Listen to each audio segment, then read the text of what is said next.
¿Qué tal, Jairo? ¿Cómo está? Buenas noches, padre. ¿Cómo le ha ido? Espero que esta Muy semana bien. lo coja más tranquilo que la semana pasada, que estaba viajando mucho. Bueno, siempre después de los domingos estamos más relajados, así que siempre es así. ¿Cómo fue ahí el fin de semana? Bastante complicado. Cuando uno tiene los niños y está pendiente de lo que pasa en sus vidas, es otra historia, ¿no? Sí, me Entonces, imagino que sí. faltan los Feliz Día retos. de las Madres a todas las mamás, Sí, ciertamente. sí, sí. Hoy es Día de la Madre. Feliz, Bueno, feliz a todas. Sí, absolutamente. lo escucho, Jairo, nuevamente. Listo. Yo creo que, o sea, tuvimos nuestra primera charla haciendo recuento de la Asunción de la Virgen María, que básicamente yo mostraba cómo la Biblia habla del juicio final y la resurrección, que llama la segunda, y luego una primera resurrección, que era la de los santos. Y la proposición de la Virgen María no encaja en esos dos, sería una excepción, pero no veía ninguna excepción en términos generales en la Biblia que nos indicara que había una excepción en ese sentido. Vimos el Apocalipsis 12, donde la mujer que aparece está embarazada. Um, yo creo que yo pienso que uno lo puede asociar más a la encarnación de Jesús, puesto que el texto sigue cronológicamente lo que sucedió a partir de allá, más que al final de la muerte de María. Entonces no podíamos, yo no veo que se lo podía utilizar en ese sentido. Y el último comentario es, yo escuché un comentario de Carlo Broussard, no sé si lo conoces, de Catholic Answers, es una persona bastante preparada, Carlo Broussard.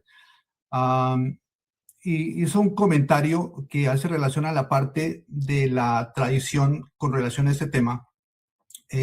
Lo que decía era que el concepto tomado de un texto del quinto siglo, que dice, sí, está lleno de una serie de elementos de herejías del texto mismo, de donde fue extractado este concepto que luego se mueve hacia adelante. No hay registros del primero, segundo o tercer siglo. Y creo que últimamente apareció otro texto siriaco donde aparece, menciona esto, pero el texto siriaco está lleno de elementos gnósticos. Entonces es bastante difícil, diría, para un protestante tratar de asimilar el concepto general. Yo creo que hubiera sido más sencillo si la propuesta sería, ¿sabe qué? Vemos a María en el cielo. Yo creo que todos los protestantes hubieran saltado a decir, sí, yo creo que sí. ¿Cómo la vemos? Cada uno empezaría a decir. Entonces, ese era el primer punto que quería simplemente cerrar. Sí, una cosa que yo le puedo decir es que, digamos, no necesariamente todo se ve de entrada. Por ejemplo, vamos a poner un ejemplo. La iglesia como la Nueva Jerusalén, ese concepto, como la Nueva Jerusalén.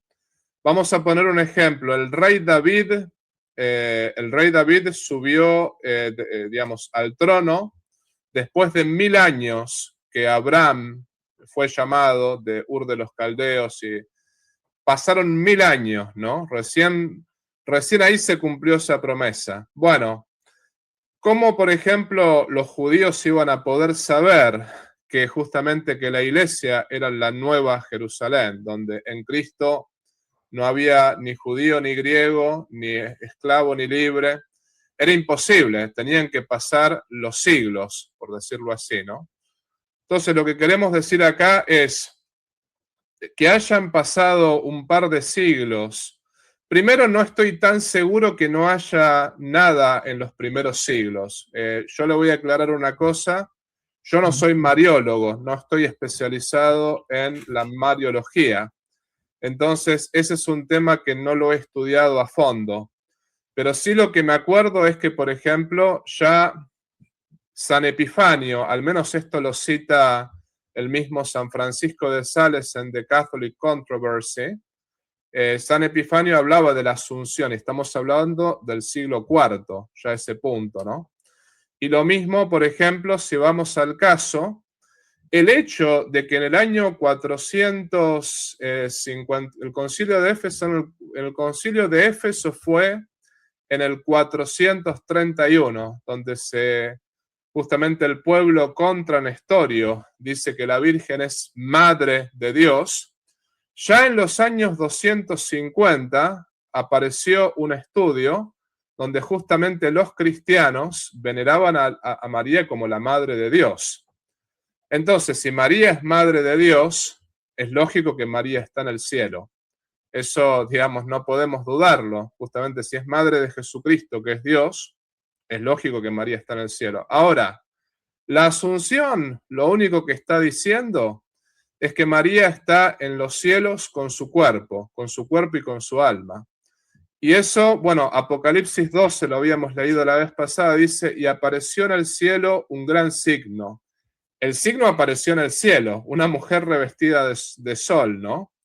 Entonces, los protestantes más serios, muchos protestantes serios, entre ellos el mismo Lynn MacDonald, por ejemplo, ellos dicen que no habría problema en admitir ese tipo de verdades de fe, de que María está en los cielos con su cuerpo y con su alma.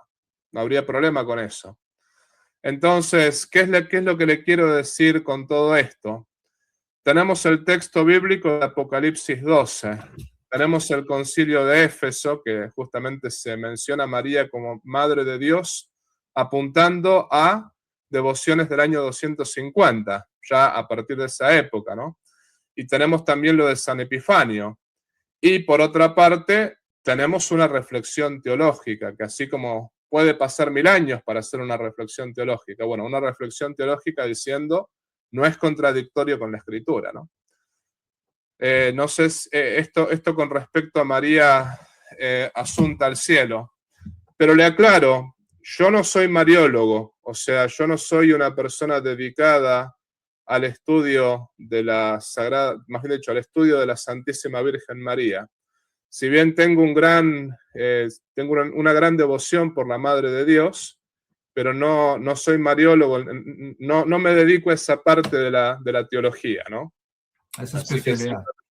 sí, no estoy en esa especialidad.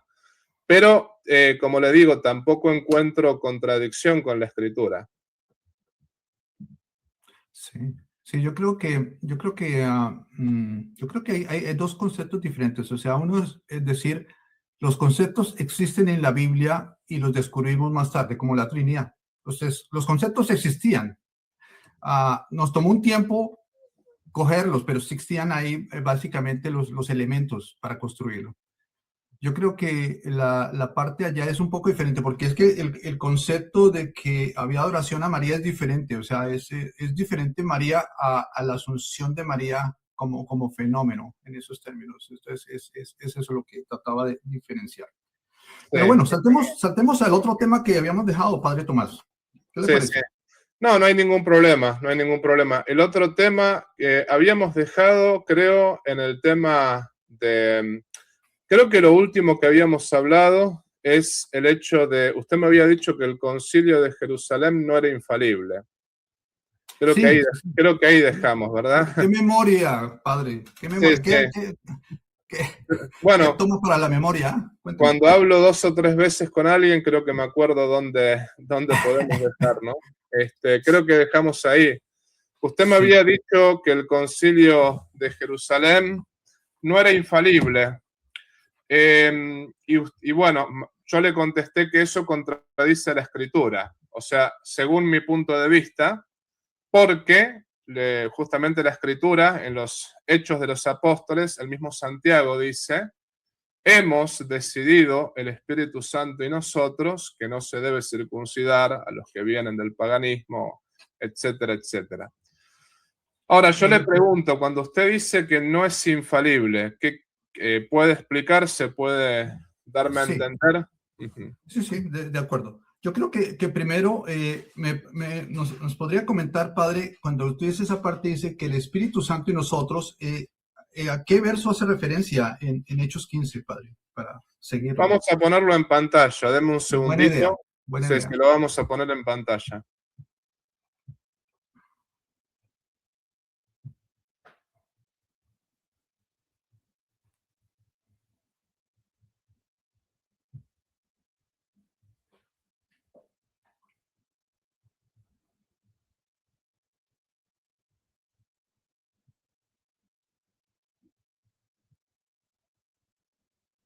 Ahí lo encontré, y ahí lo comparto, ¿no? Un segundito.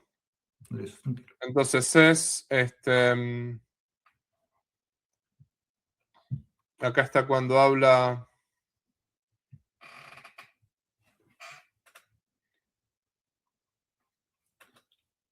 Acá está, dice lo siguiente, en el número 28.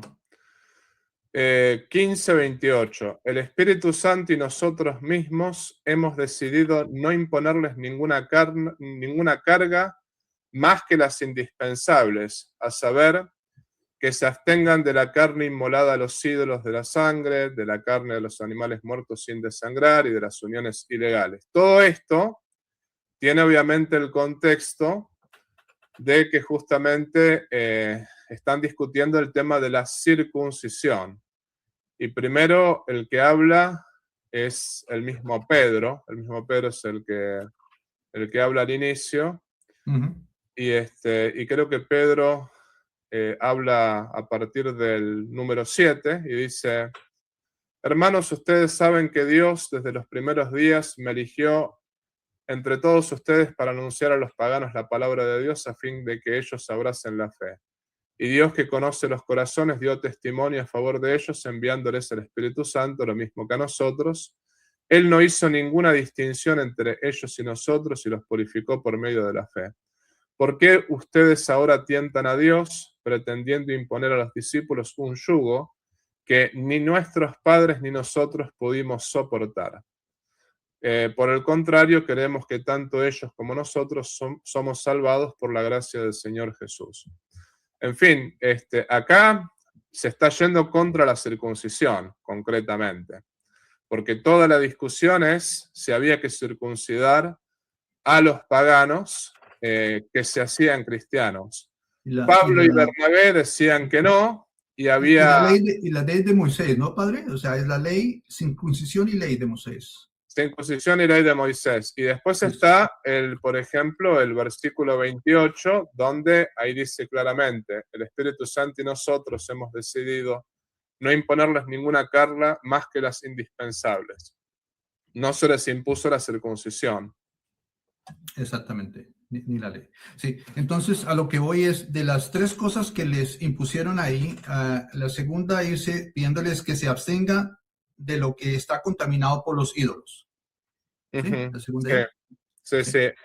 Que se abstengan sobre todo de lo que está contaminado por los ídolos, y el objetivo es no escandalizar a los más débiles. De hecho, lo hacían los primeros cristianos esos, no comían carne inmolada a los ídolos, no porque pensaran que los ídolos fuesen algo, sino justamente para no dar la impresión de que ellos adoraban ídolos. Pero, ¿usted cree que eso es infalible o que eso no es infalible? Esta decisión del Concilio de Jerusalén. Sí.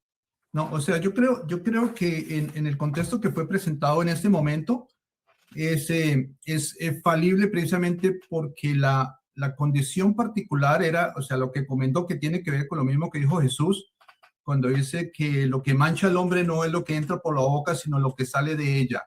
O sea, físicamente no es el que comiera de los ídolos o no. Y el otro punto que estaba usted enfatizando, padre, que es lo que dice Pablo, que dice en 1 de Corintios, dice: en cuanto a comer la carne sacrificada a los ídolos, sabemos bien que los ídolos no son nada. Entonces, el concepto inicial, o sea, yo lo veo como un término de un desarrollo. Inicialmente, para las personas les dijeron no coman nada, porque en esos momentos iniciales, ahí es donde estaban ellos, iniciando en esa fe. Y luego, una pregunta para usted. Sí. Ese texto que acabamos de leer, el texto de Hechos 15:28, ¿el texto es infalible o es falible? El texto es falible. O sea que la palabra de Dios es falible. Yo creo que está interpretado por los apóstoles. Yo creo que la palabra de Dios es infalible, pero el momento en que se habla, ahí tenemos la falibilidad. A ver si lo entiendo, como para poder entenderlo. Sí. ¿Qué es lo que es infalible? Porque yo tengo entendido que usted, que cree en la Escritura, Usted cree que la escritura es infalible. Acá estamos, la escritura misma, describiendo un concilio de los apóstoles, ¿no? Describiendo Sí. una decisión tomada en el concilio. Ese texto que acabamos de leer, el texto de Hechos 15:28, que está citado, yo creo que usted como cristiano, digamos, no denominacional, usted lo acepta dentro de la escritura. Sí. ¿Ese texto es un texto inspirado por Dios o no? O sea, yo creo que en todos los textos están inspirados, pero lo que hay que hacer es un discernimiento. Cuando, por ejemplo, leemos, por darle un ejemplo, por ejemplo, cuando vemos que en Gálatas, Pedro, lleno del Espíritu Santo, cometió la hipocresía, lo que el texto nos está mostrando son cuáles las realidades de las personas. Entonces, cuando tenemos que leer un texto, tenemos que decir, o sea, ¿está comunicando algo o está mostrando lo que la persona dice? Igual que cuando Abraham mintió 2 veces, porque Acá lo dijo que que no era... acá lo que está diciendo es, hemos decidido el Espíritu Santo y nosotros. Una de dos, o la Sagrada Escritura nos está mintiendo y eso no es del Espíritu Santo, o no sé. Yo no, sí, a ver, vamos a ponerlo de esta manera para que se entienda. Una cosa es la Escritura describiendo la actitud hipócrita que tuvo Pedro en Gálatas, que San Pablo lo corrigió. Perfecto. Sí, sí. Esa es lo mismo, cuando la Escritura describe las guerras que tuvo Israel, cuando la Escritura describe, no sé, cualquier otro aspecto, ese texto de la Escritura es inspirado por Dios, Sí. digamos, viene del Espíritu Santo. Ahora, no es que la Escritura está diciendo maten gente, no es que la Escritura está diciendo, digamos, sean hipócritas. No, eso no. Pero acá la Escritura está diciendo algo que no se corrige, o sea, en el contexto no se entiende de otra manera. Dice, hemos decidido el Espíritu Santo y nosotros. Se reunieron los apóstoles. Estaban reunidos en un concilio, en un consejo de los apóstoles, y decidieron no circuncidar a los paganos en ese momento. Si dice que el Espíritu Santo y nosotros hemos decidido, si es falible la decisión de los apóstoles, es falible la decisión del Espíritu Santo entonces. Y si es falible la decisión del Espíritu Santo, directamente el Espíritu Santo no es Dios. ¿Me explico? Sí, no, yo creo que ahí, como yo lo leo, es la percepción de los apóstoles eran que estaban inspirados por el Espíritu Santo en su conclusión. Que es el mismo texto si uno va y mira otra vez en Hechos 1, cuando escogieron al apóstol. Está bien, pero a mí, digamos, lo que a mí me parece es que ya poner en duda si los apóstoles eran inspirados por el Espíritu Santo o no, ¿qué no me hace Yo poner en creo que no. duda? ¿Qué no me hace poner en duda, por ejemplo, el resto de la Escritura? Si Cristo hizo milagros, si Cristo no hizo milagros. Pero le voy a hacer otra pregunta. ¿Usted no cree en la infalibilidad papal? Ciertamente yo asumo que la infalibilidad papal usted no cree en eso. Perfecto. Voy a ponerme en plano de escéptico, ¿no? Me voy a poner en ese plano en estos momentos, como para poder llegar a la verdad acá, ¿no? Quitemos al Papa de por medio, el Papa no es infalible. ¿Dónde está la infalibilidad? La infalibilidad está en las revelaciones de la Escritura. Ok, pero las revelaciones de la Escritura, que yo, más bien dicho, yo como católico acepto que la Escritura es inspirada, ¿cómo llegamos a la Escritura? A tener el canon bíblico que tenemos ahora. Hubo un concilio y se reconoció a través de un mecanismo de, ¿cómo diríamos?, de selección de cuáles serían los textos. Pero, por ejemplo, si realmente usted me está diciendo que el concilio de Jerusalén fue falible, ¿por qué tengo que pensar que el concilio que armó las escrituras, no que lo armó, sino que reconoció las escrituras, ¿por qué tengo que pensar que ese concilio es infalible? Yo no creería que ese concilio es infalible. Ok, O sea, sí, no, yo no ok, creería. Perfecto, ese concilio no es infalible. Entonces, ¿cómo sabemos que las escrituras son palabra de Dios? Si realmente voy a meter este caso, el Papa no es infalible, ¿no? Perfecto, ya descartamos al Papa, supuestamente. Los concilios no son infalibles, pero resulta que los concilios que nos reconocieron el canon bíblico tal cual lo tenemos ahora, es el Sínodo de Roma, 382, Concilio de Hipona, 393, Tercer Concilio de Cartago, 397. Ahí salen los libros que tenemos ahora. ¿Cómo? O sea, no es que salen, sino que se reconocen. Perdón, voy a ser muy preciso. Los libros ya estaban, simplemente se dejaron libros afuera. Por ejemplo, se dejó el Evangelio de María Magdalena, el Evangelio de Tomás, el Pastor de Hermas, la Didaché, el libro de Leví, los Salmos de Salomón. Es como que agarró el Apocalipsis de Pedro también quedó afuera y se eligieron los 73 libros, por ejemplo, los 27 del Nuevo, los 46 del Antiguo. Usted me dice que ese concilio no es infalible. ¿Cómo sabemos que tenemos canon bíblico entonces? ¿Quién nos dice que la escritura que tenemos ahora es realmente la escritura inspirada por Dios? Más bien dicho, si el Papa no es infalible, los concilios que reconocieron el canon no son infalibles, entonces ya tenemos que dudar del reconocimiento de la escritura. ¿Cómo sé que lo que yo tengo acá es palabra de Dios? Sí, yo creo que cualquier persona o cualquier grupo a través de la historia utilizaría el mismo criterio que se utilizó cuando se escogió la escritura. Entonces, empezamos a mirar históricamente, ¿eran estos textos utilizados? ¿Cuáles sí, cuáles no? O sea, porque sabemos que históricamente, o sea, había gente que incluía unos libros y sacaba unos otros, hasta que se llegó a la conclusión, vamos a dejar estos. Se tomó esa decisión en el Consejo. Entonces, si seguimos la misma metodología, de lo cual me parece a mí una metodología muy buena, uno llegaría a algo muy semejante. Y o sea, 100 años después, 200 años después, llegaría a algo muy semejante. No necesariamente uno llegaría a lo mismo, pero yo creo que llegaría a algo muy semejante. Y es la misma percepción cuando Jesús se aproximó a la samaritana y no le dijo, oh, ¿por qué es que usted no sigue los profetas? A si les faltó los libros. Yo creo que si unas personas tuvieran solo los evangelios para trabajar, con eso construiría. ¿Tiene toda la riqueza? No, pero con eso construiría. ¿Le faltarían algunos elementos? Sí.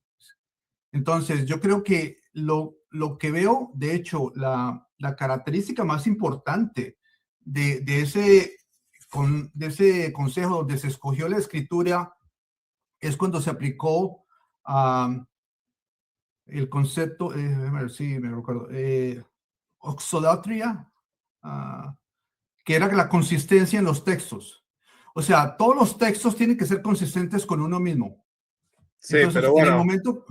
Está complicado porque, por ejemplo, el texto, si vamos al caso, la Didaché fue citada como escritura por mucho tiempo. Es más, la carta de Clemente, que fue leída en los primeros 2 siglos en todas las iglesias, citaba la Didaché como escritura.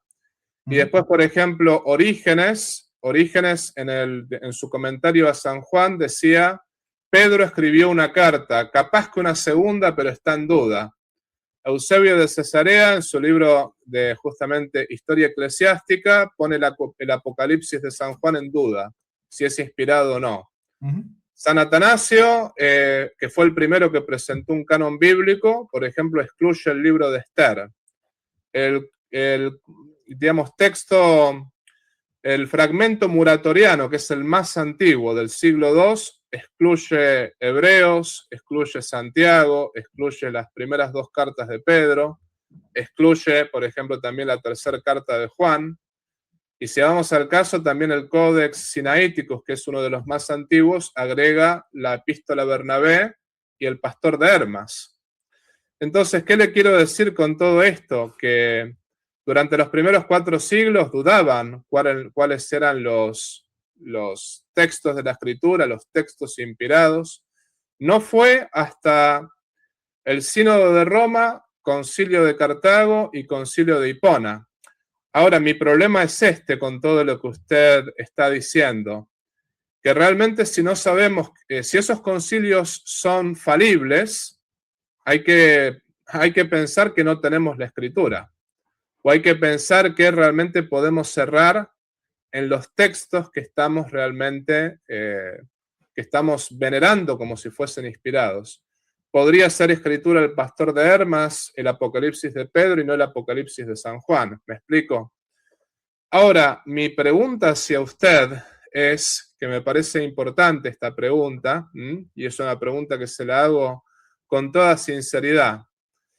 ¿No le parece que decir que el texto de Hechos 15, 28, ¿no le parece que decir que eso es falible, es ponerse por encima de la Escritura? No, yo no creo. Yo creo que estoy citando los textos de Pablo en 1 Corintios 8:4 y 1 Corintios 10:23 para mostrar que son diferentes. Pero vamos a este texto. Los otros textos los podemos analizar. Vamos al Concilio de Jerusalén. Lo voy a poner de vuelta. Por ejemplo, en teoría, al menos para mí, calculo que para usted también, en teoría, esto es palabra de Dios. O sea, yo no tengo dudas que esto es palabra de Dios. Ojo, para los católicos que me escuchan, ¿no? Pero me voy a poner en modo escéptico. En teoría esto es palabra de Dios. Esto es Hechos, capítulo 15, versículo 28. El Espíritu Santo y nosotros mismos hemos decidido no imponerles ninguna carga más que las indispensables. A ver, si realmente este texto es falible, como usted me dice, una de dos. O la Escritura es falible, o es falible el Espíritu Santo, o directamente ni el Espíritu Santo, ni la Escritura, ni nada de eso es algo a lo cual nosotros podamos darle crédito. Y de ser así, bueno, chao, el cristianismo es falso. ¿Me explico? Ahora, mi pregunta hacia usted me está diciendo que el texto de Hechos, capítulo 15, versículo 28, la decisión, las palabras de acá del apóstol Santiago, el Espíritu Santo y nosotros mismos hemos decidido no imponerle ninguna carga. Esto es falible, según usted. Eso es falible. O sea, ¿eso es falible en qué sentido? Eso es falible en el sentido que a través del tiempo esa determinación cambió. ¿Quién determina qué cosa es falible y qué cosa no es infalible? Porque volvemos al mismo discurso de la vez pasada, ¿no? Usted dice que es falible. Eso a mí me pone en una situación de decir, bueno, no, si eso es falible la Escritura, es falible el Concilio de Jerusalén, es falible también el Espíritu Santo. Ahora, yo entre creerle al Concilio de Jerusalén y creerle a usted, voy a ser sincero, le creo al Concilio de Jerusalén. O entre creerle a usted y creerle a la Escritura, le creo a la Escritura. Pero vamos a ver, vamos a poner otras situaciones. Usted dice eso, yo digo lo contrario. Y hay otras 1000 cabezas o 20.000 cabezas que dicen cosas contradictorias. Y usted la vez pasada me dijo algo así como, bueno, en realidad estamos de acuerdo en lo esencial, pero no estamos de acuerdo en aquello que no es esencial. Acá se plantea la pregunta de qué cosa es esencial y qué cosa no es esencial. Pero mi pregunta hacia usted es, y esta es una pregunta como para ir cerrando este tema, mire, ¿por qué le tengo que creer a usted? Simplemente respóndame esto. ¿Por qué le tengo que creer a usted y no le puedo creer al Concilio de Jerusalén? ¿O por qué le tengo que creer a usted y no le puedo creer a los concilios de Roma, Cartago e Hipona? ¿Por qué tengo que atenerme a las interpretaciones de particulares y no a las interpretaciones de los concilios? Porque hasta donde yo sé, Cristo le dijo a los apóstoles, quien a vosotros escucha, a mí me escucha. Quien a vosotros rechaza, a mí me rechaza. Cristo le dio poder a los apóstoles y a sus sucesores, porque después los apóstoles nombraron a Matías, por ejemplo, nombraron a Timoteo, a Tito, Entonces, ¿por qué creerle a usted y no a los apóstoles y a sus sucesores? Bueno, yo creo que el primer elemento es todo, todo pasaje en la escritura tiene un contexto. Y yo creo que es importante mantener el contexto. Voy a dar un ejemplo paralelo para mostrar a qué me refiero. Si alguien me pregunta en la calle, ¿qué necesito para tener vida eterna? Yo abro mi Biblia y veo la parte de Jesús donde dice, ama a Dios sobre todas las cosas y a tus hermanos como a ti mismo. Y yo lo repito, ama a Dios sobre todas las cosas y a tus hermanos como a ti mismo. La pregunta es, ¿le ayudé a esta persona o no? Entonces, lo primero que nos preguntamos, cuando Jesús habló, estaba hablando a los judíos en el contexto de la ley. Esa misma fórmula no aplica porque todos van a través de Jesús. Usted tiene que creer en Jesús para llegar al Padre. Tiene que creer en el Hijo para llegar al Padre. Entonces, cuando miramos un texto, hay que mirar cuál es el contexto. En este caso, el contexto hace referencia a las primeras personas que se incorporan como los gentiles. Más tarde, Pablo, cuando hace una refinación, cuando vemos en 1 Corintios 8 o 1 Corintios 10, hace la refinación donde dice, un momento, el comentario que usted dijo, padre. O sea, los ídolos, la carne de ídolos no hacen nada. O sea, antes dijo, no la toque, ahora está diciendo, no importa, no le hace nada. Y luego sí, tenga presente de que si hay personas débiles, entonces simplemente absténgase por ellos, porque hay personas débiles, no solo en eso, sino en muchas otras cosas. Entonces, hubo un desarrollo, una revelación que genera un elemento mucho más profundo que es aplicable ahora de ahí en adelante. Esa primera interpretación que se hizo en el libro Hechos es una primera interpretación que se presentó dadas las circunstancias con esas limitado conocimientos que se tenía. Igual lo que tenían que hacer los judíos, porque los judíos tenían que seguir con la ley y seguir con la circuncisión. Y más adelante sabemos que eso ya no aplica para los judíos. Pero en ese momento sí. Entonces, digo, si lo colocamos dentro del contexto, dado este contexto para estas personas que se habló, ¿era válido? Uno podía decir, sí, podía ser infalible para ellos. ¿Era infalible en términos generales? No, porque habían otras consideraciones que tuvieron que desarrollarse para conocer realmente por el concepto profundo que va a través de las naciones y a través de los siglos. Entonces, ahí es donde yo caracterizo el concepto de infalible, o sea, es algo que, como en la ciencia, uno mide la gravedad aquí, mide la gravedad en 1000 años, en otro lugar del mundo es estable. Entonces, aquí hay variaciones, igual que en el Antiguo Testamento con Moisés, cuando permitió apertura en el divorcio. Una pregunta. Dios le permitió abrirse. Sí. Una pregunta. ¿Cristo era infalible o no? ¿O Cristo era infalible? Cristo era infalible. Partamos de esa base. Sí, Cristo, cuando dijo, quien a vosotros escucha, a mí me escucha, ¿fue infalible o no fue infalible? Es infalible. Ahora lo que tenemos que mirar, ¿cuál es el contexto? ¿Cuál es el contexto? Después vamos al contexto, pero por ejemplo, cuando Cristo le dijo a Pedro, tú eres Pedro y sobre esta piedra edificaré mi iglesia, ¿Cristo era infalible o no era infalible? Cristo era infalible. Perfecto. Luego, Cristo era infalible cuando le dio poder a los apóstoles para predicar, cuando les dijo, quien a vosotros escucha, a mí me escucha, quien a vosotros rechaza, a mí me rechaza. Entonces, se supone que los apóstoles, cuando hablaban no por sí mismos, sino porque Cristo justamente les había dado el don de la infalibilidad en ciertas circunstancias, no siempre, ¿no? Justamente cuando ataban y desataban estaba la cuestión de la infalibilidad, porque Cristo les dio ese poder de atar y desatar. ¿Qué es para usted, padre, atar y desatar ahí para que haya claridad aquí para los oyentes? En Isaías atar y desatar, justamente en la palabra aramea, sherá, lo que se está diciendo es permitir o no permitir, prohibir o no prohibir, porque justamente esas mismas palabras son las que se usan en muchos casos en Isaías 22, por ejemplo, cuando se le da la llave a Eliakim, que justamente lo que se dice es, al que se le da la llave, se le da la administración de esa casa o de ese palacio. Por ejemplo, a José se le dio la administración de todo el país de Egipto. se le dio las llaves del país de Egipto. El faraón le dijo, solamente este trono nos separará.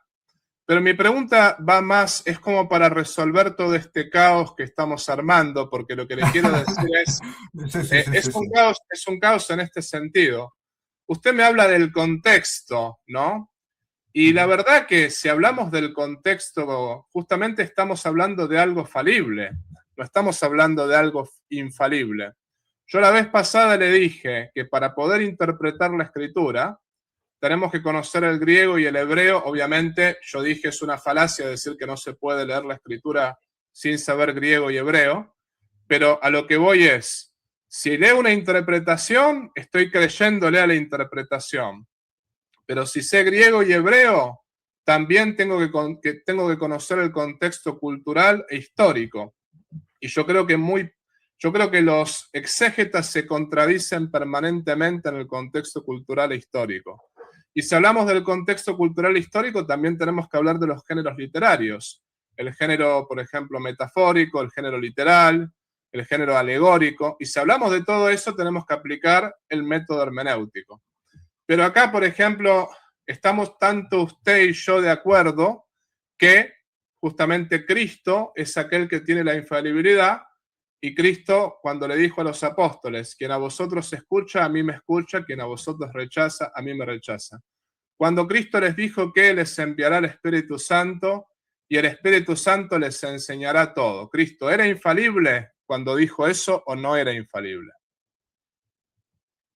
O sea, Cristo era infalible. Y cuando uno lee, porque está en Juan 16, hace referencia a lo que ustedes escucharon, a lo que ustedes vivieron. Cuando los apóstoles escribieron, recordaron no nos vayamos de tema. Si Cristo era infalible, justamente. En eso, por eso, o sea, vamos al contexto, sí. Porque si nos salimos del contexto, ahora lo voy a llevar al contexto. Eso. Si Cristo era infalible, cuando les dijo, el Espíritu Santo les enseñará todo, en Hechos 15, 28, los apóstoles dijeron, hemos decidido el Espíritu Santo y nosotros. O sea que esa infalibilidad no viene de los apóstoles, sino de Jesucristo.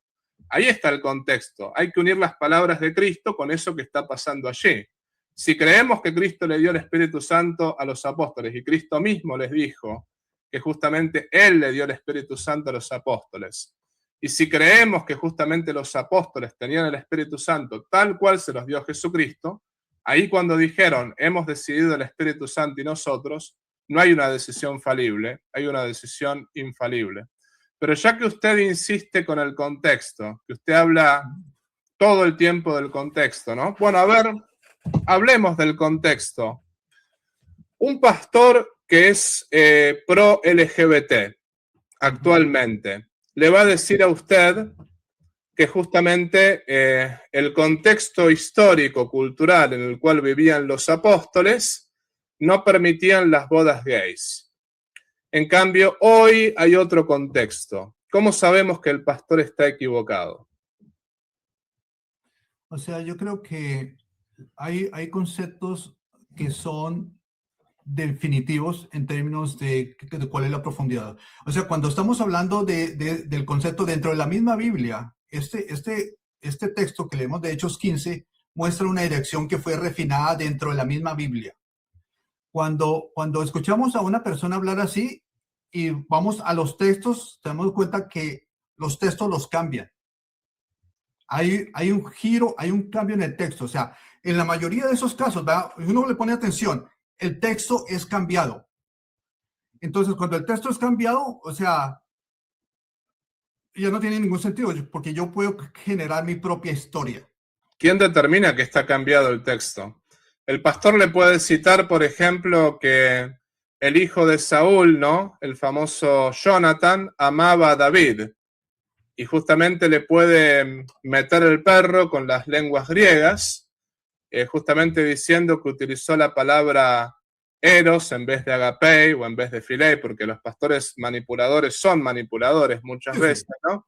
Y puede decir, no, bueno, ahí hay un amor homosexual, que obviamente David y Jonathan no eran pareja, eso quien lo dice es una estupidez absoluta, pero a lo que voy con esto, mi amigo, es que si vamos a hablar del contexto, el contexto es algo falible, el contexto cultural es algo falible, porque la cultura cambia de acuerdo a los tiempos.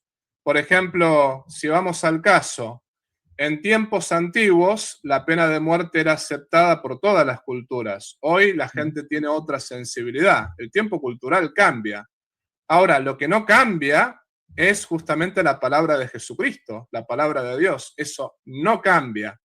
Pero justamente, si no sabemos quién es el custodio de la palabra de Dios, si nosotros no hacemos, por ejemplo, no decimos, bueno, a ver, ¿quién tiene la recta interpretación de la palabra de Dios? ¿Quién la tiene? ¿La tiene el pastor Jiménez? ¿La tiene el pastor Pérez? ¿La tiene? Y muchos me van a decir, sí, la tiene la Sagrada Escritura, pero todos apelamos a la Sagrada Escritura. Todos apelamos a la palabra de Dios y todos nos contradecimos. Hay 60.000 denominaciones y todos nos contradecimos. Y hay que ir a lo esencial. ¿Y qué es lo esencial? ¿Quién determina qué es lo esencial?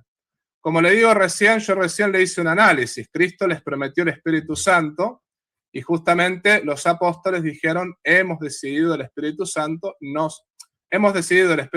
nosotros no circuncidar a los gentiles que se hacen cristianos. Es decir, ahí lo que se está viendo es una conexión entre Cristo, los apóstoles que reciben el Espíritu Santo, Cristo infalible que les da el Espíritu Santo, que es la tercera persona de la Santísima Trinidad, Dios también se los da a los apóstoles, y los apóstoles con ese Espíritu Santo prometido por Jesucristo que tenían, toman una decisión infalible. Por lo tanto, lo que la Escritura muestra es que el Concilio de Jerusalén, la decisión fue infalible, porque fue hecha no según la carne y la sangre, sino según el Espíritu Santo. Mire, con todo esto que le acabo de explicar, yo le quiero decir una cosa, Jairo, yo prefiero creerle a la iglesia, no le creo a particulares, porque Cristo nunca le prometió el Espíritu Santo a particulares, se lo prometió a la iglesia. No tenemos una iglesia, no tenemos un magisterio. Lo que hay que decir es que el cristianismo se contradice permanentemente. Y si el cristianismo se contradice permanentemente, el cristianismo es falso, porque Dios no le puede mentir a los hombres. Dios no le puede decir a usted A, a mí B y a este otro Z. Si Dios se contradice permanentemente, bueno, Dios no está en el cristianismo. Y eso es lo que pasa con las denominaciones. Hay 60.000 y hay 60.000 contradicciones. En cambio, tenemos el Concilio de Jerusalén, tenemos los concilios de Nicea, Cartago, el Sínodo de Roma, el Concilio de Hipona. El caso de Nicea se definió la divinidad de Cristo y los demás concilios se definió el canon bíblico. Yo prefiero creerle a los concilios porque lo que usted plantea, hay demasiada subjetividad. A mí me parece, yo creo, a mí me parece esto, a mí me parece esto otro. En cambio, lo otro me parece que es más bíblico. Me parece que Cristo prometió el Espíritu Santo a los apóstoles y los apóstoles y sus sucesores son los que se reúnen en concilios, justamente, ¿no? Sí, sí. Yo creo que la diferencia es que hemos visto que aún los apóstoles... perdón que lo interrumpa, es su última intervención porque ya tenemos... Sí, listo, cerramos esto, sí, o si no, no le dejamos tiempo a los demás que participen. Sí, sí. Nos toca colocar con un... Sí, y luego la próxima vez voy a traer un tema diferente, padre, para que estemos cambiando de temas, para no distraer a las personas. La próxima le doy tiempo de católico igual, ¿no? Le doy 20 minutos. ¿Ah, sí? Si usted entra permanentemente, a los no católicos les doy hasta 45 minutos, pero ya. La próxima le doy tiempo de católico, porque así... Listo, padre, voy a ser bastante breve. Tengo que prepararlo entonces, me puso a prepararlo, padre. Adelante, bueno, sí. Listo. Entonces, yo creo que parte del reto es que si en este texto que hemos visto en Hechos 15, si no existieran los otros textos de Pablo donde hay unas modificaciones, uno debería saber que es así y nada ha cambiado. Pero el mismo texto nos muestra un desarrollo, una evolución. Por eso es que la gente estaba bajo la ley durante un tiempo hasta que ya no estaban bajo la ley. ¿En qué momento fue el cambio? Entonces, encontramos variaciones en los textos, por eso encontramos cosas inconsistentes en Hechos 21, en Hechos 28, hasta que uno entiende, o sea, cuál era el plan general y uno dice, oh, hay una transición. Hechos 15 nos muestra una transición, no un punto definitivo. Era eso. Gracias, padre. Sí, está bien, no hay problema. Yo lo que me refiero más que nada no es tanto a las cosas cambiables, ¿no? Sino a las decisiones de los concilios. Y la decisión de no circuncidar fue para siempre, como la decisión del reconocimiento del canon fue para siempre, como la decisión de la divinidad de Cristo fue para siempre. La decisión de los concilios no ha cambiado nunca. Es ahí donde justamente se toman las decisiones definitivas. Y esas decisiones no son falibles, ¿no? No son falibles por lo que acabamos de ver de Hechos capítulo 15, versículo 28. Por eso yo soy católico. Yo creo que Cristo dejó al vicario, que es Pedro, y a sus sucesores, y por eso pienso que la verdad está en la Iglesia Católica. Pero bueno, Jairo, nos veremos la próxima. La próxima hablaremos de otro tema. Dios me lo bendiga. Lo mismo, rezamos el uno por el otro. Chao, claro chao. Que sí. Bueno, está interesante, está muy interesante. No podemos, yo le dije que no, no puedo recibirlo ya 45 minutos, no porque no me interese hablar con él, ¿no? Si te gustó el video, por favor, ponle like, suscríbete a este canal, comparte este video y activa la campanita de la notificación. También, si deseas colaborar económicamente con este apostolado virtual, te invito a hacerlo por PayPal, también por un super chat, o puedes unirte al canal como miembro. En la descripción de este canal vas a ver el modo concreto cómo colaborar con este apostolado. Si no puedes colaborar económicamente, no te preocupes. Este apostolado es gratuito y todos los videos son gratuitos. Lo más importante es que compartas este video con las personas que estén a tu lado. La idea es llegar a todo el pueblo de Dios y la idea es poder predicar el Evangelio para mayor gloria de Dios y la salvación de las almas.